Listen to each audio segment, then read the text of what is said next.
Hey guys, August market stats are out, and we're kind of just chugging along in this somewhat of a down and sluggish, slower market. So things are moving, but it's kind of interesting. So let's talk about it.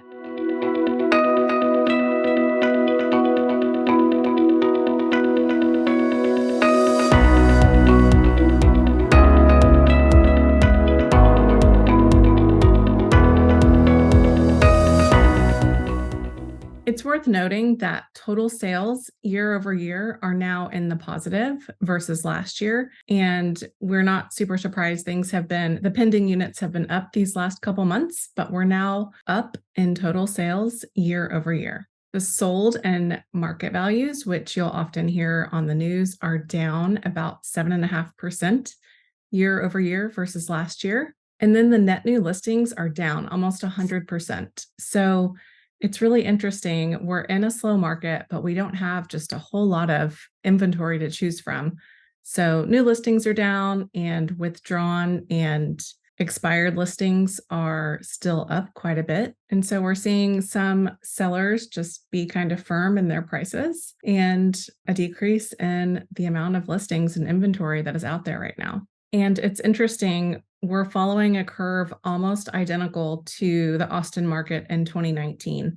And that's really the last time we had a normal market. So we do expect to see, again, normal seasonality, slowdowns in the winter and holiday months, and for things to pick back up around the early spring and summer months next year. Let's talk about jobs for a little bit. So on Indeed.com, we've been pretty stable the last 4 or 5 months with the number of tech jobs and other kind of normal jobs for this Austin sector. So it's not crazy, but it's still quite a bit less than last year. The number of jobs are down about 30 to 35% versus last year. So that's pretty significant. And the Austin job market is usually pretty strong compared to the national one.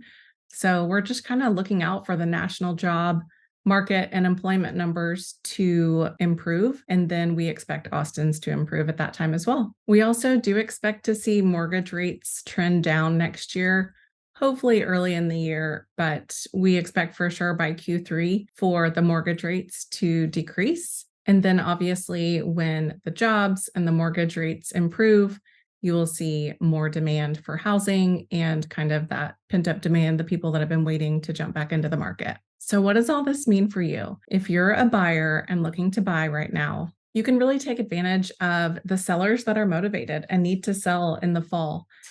Some sellers kind of need to sell, and some just want to sell and are testing the market. So the ones that aren't super motivated may pull their houses off the market and list next spring. But if you can be flexible on the property you're buying and you're not looking for something super unique, you may want to go ahead and continue looking, and you'll most likely be able to get a pretty good deal. For all my sellers out there, we're back to a more normal seasonality. So the best time to list is usually around mid-February through the summer.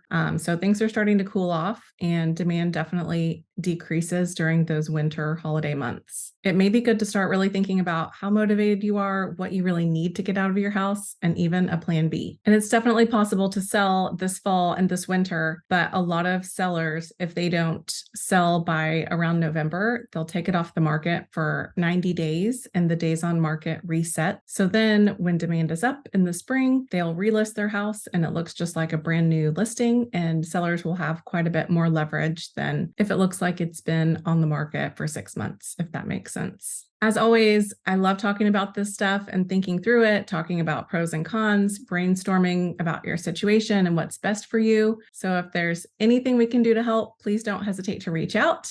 And I hope you guys have a great rest of your September. Bye.